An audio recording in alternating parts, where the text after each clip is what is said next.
The first child baby daddy name was Romeo, so y'all don't know if that daddy is Sam Cooke or not. So y'all need to stop saying that. As a matter of fact, how the hell the baby father is Ciel Smooth and Sammy Cookie?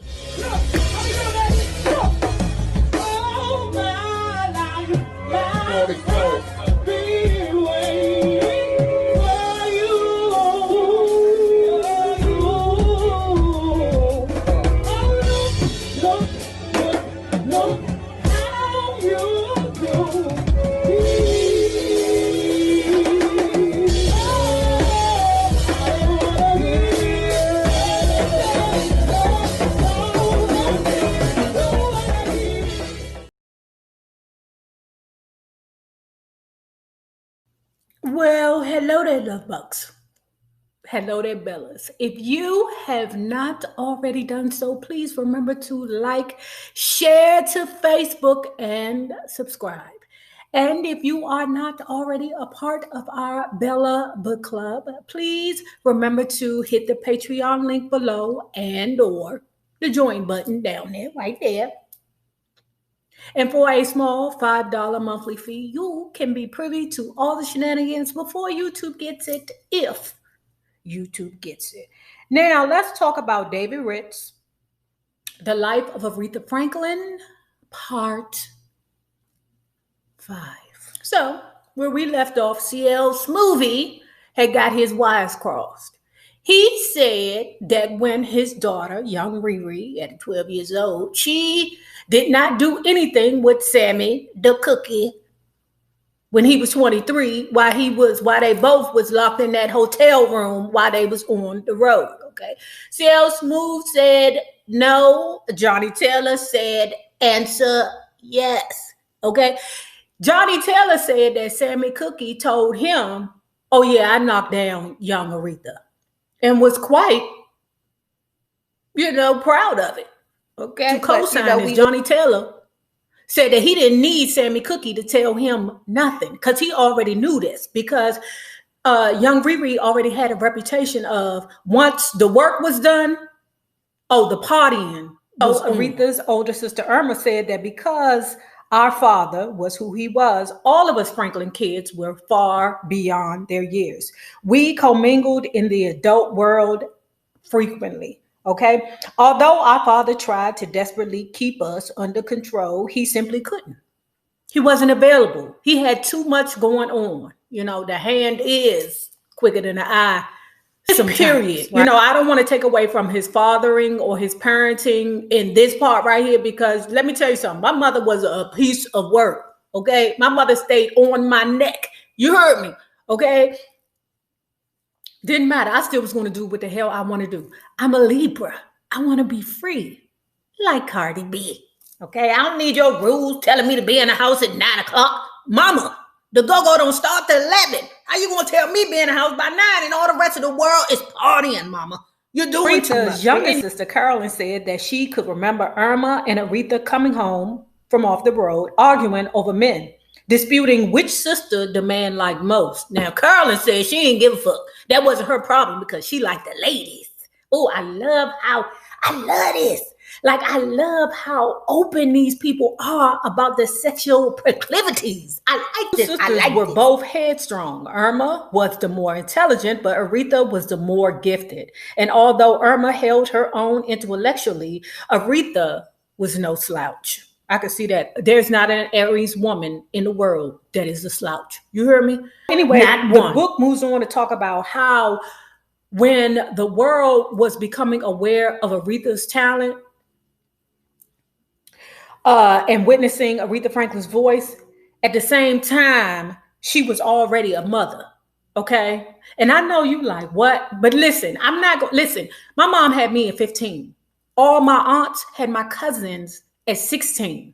So in the 50s, 60s, 70s, things were different, So I don't want to knock these women for getting pregnant early, because that just seems like it was the consensus. And I'm glad to look at this and see that my family was not the only family who all the aunts or all our mothers had us young. especially when, you know, we had a grandma or a big mama in the house that wasn't playing.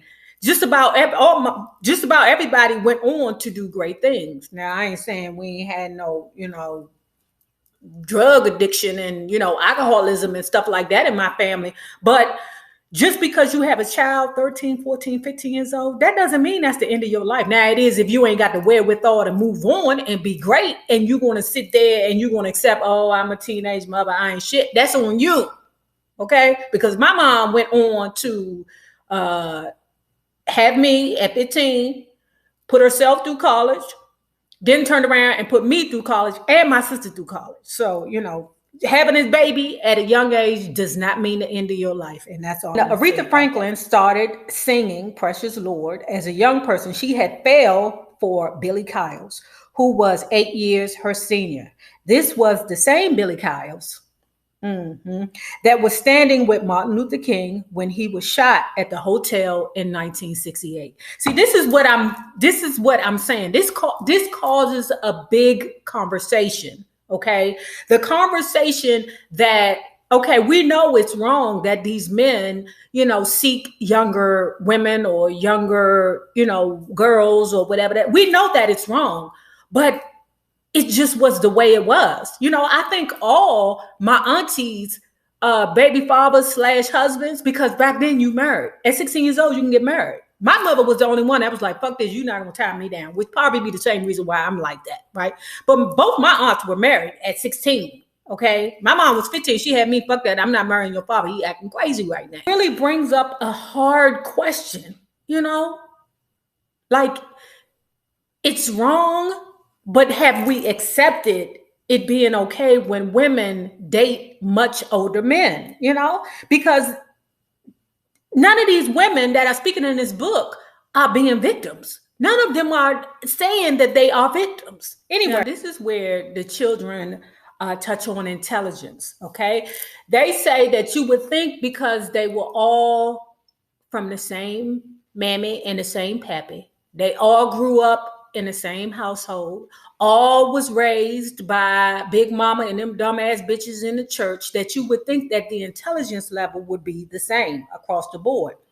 Answer no. Okay. From the time of birth, it was written that the Franklin children were all going to go to college. Sounds like my mother. They all finished high school and college and lived well utilizing their degrees. All Franklin children except Aretha. RiRi dropped out in high school after having her second child. The siblings also believe that some of Aretha's insecurities came from the fact that she lacked education. So in 1956, Aretha found herself in a predicament. She was trying to juggle a gospel career, school, and a very new baby. She named the first child Clarence after her father, but then they had moved into an even bigger mansion on Isabel Boulevard, and that became the Franklin compound, okay? She said that place had cooks, butlers, maids, you know, the dumb bitches from the church, everybody in there. So they had room for all the children.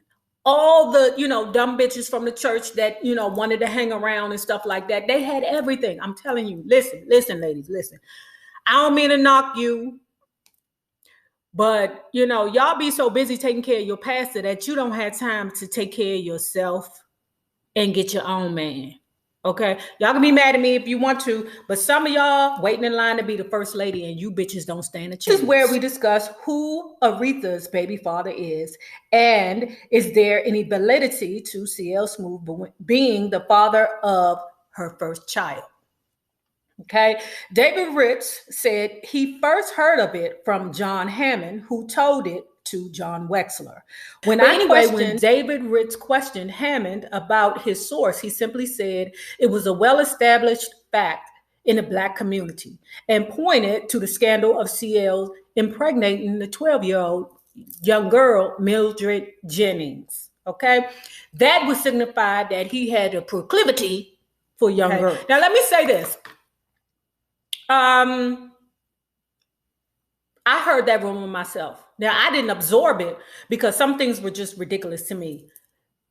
A father, touching a daughter is not, just like, oh no, that wouldn't happen, because it does happen. It happens. I don't give a fuck what color you are, right? But for some reason, I just want to believe what's good instead of what's bad. I'm not going to live in a world thinking, negatively about everything. But the author continues to note that the rumor was prominent enough to be addressed by Ciel's biographer, Nick Salvatore, who found it completely substantiated. Although he was reluctant to ask the question, I feel like he had to ask that question because David Ritz is a very, very, very good writer. Okay, I told y'all he did I'm not James Brown, Rick James' Glow, which I previously did, and Jan Gay's My Life with Marvy Poo. Okay, so he's a very good author. He really knows how to get to the meat and potato of things. So that's why I chose this book about Aretha Franklin opposed to all the other books. But anyway, like I was saying, nonetheless, David Ritz asked. Aretha quickly said, "That's bullshit." She didn't say it in that words, but that's bullshit. And then to say something else, I kind of see why Aretha Franklin was so guarded. She was guarded because the whole world is looking at her whenever she on stage like, ooh, you had a baby with your father? You got to keep your head up. The world had already, found you guilty on some bullshit. So you got to keep your head up. These Roots, Aretha describes her baby fathers as Romeo and Casanova. She refuses to say who the men's names are. I wonder why. Probably because them motherfuckers was older than her. Okay? And she ain't trying to get these niggas locked up.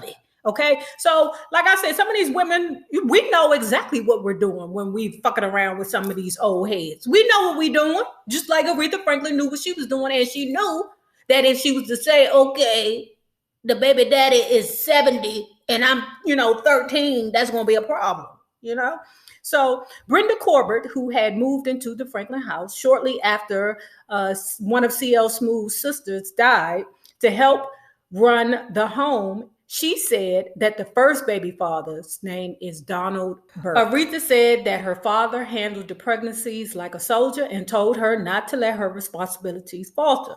Aretha Franklin's siblings said this. In fact, Carolyn said that CL took them aside and talked to them about birth control, reluctantly, because it was hard for him to talk to his daughters about having hot pussy. Okay. So after the birth of Aretha's first son, Clarence, she got back on her feet quickly and returned to enjoying the life. What do they call it? The circus life. The sex circus life. But anyway, she was not going to allow her career to keep her from the fun things that kids do, like going to the skating rink. Okay. She said the first thing that she bought from being a entertainer was the Cadillac of roller skates, Ray Bastos. Am I saying it right? Ray Bastos. I think things like that are just very sweet. So that's why I say, or I may add that piece into when I do book reviews, but that's sweet. Just like Stacey Lattisaw, I think she said the first thing she bought was a BMW. It's just sweet. So in Aretha Franklin's book, she calls the father of her second child Casanova. Okay, the first child baby daddy name was Romeo, so y'all don't know if that daddy is Sam Cooke or not. So y'all need to stop saying that. As a matter of fact, how the hell the baby father is CL Smooth and Sammy Cookie?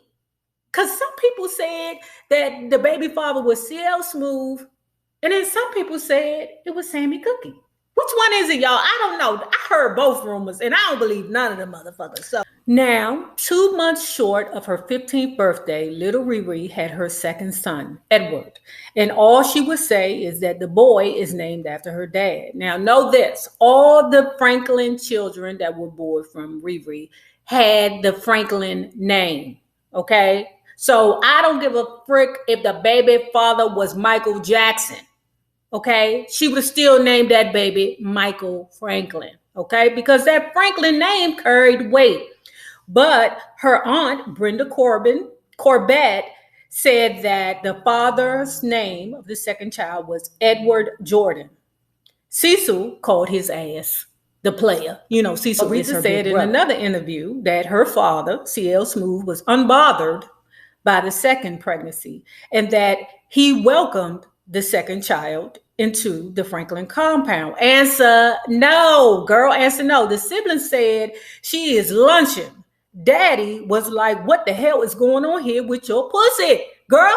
What is going on with y'all? In the late 50s, while Aretha was turning from 13 to 18, Black America was changing and they wanted that piece of the pie. And they was going to use the church to do it. Now, if you have not already done so, please remember to like, share, and subscribe because it is so important to my success here on the YouTube. Now, remember this, the same people that you meet on the way up will always be love bugs, the same people that you meet on the way down. My naysayers, my patron loves. You babies have a good one. Peace.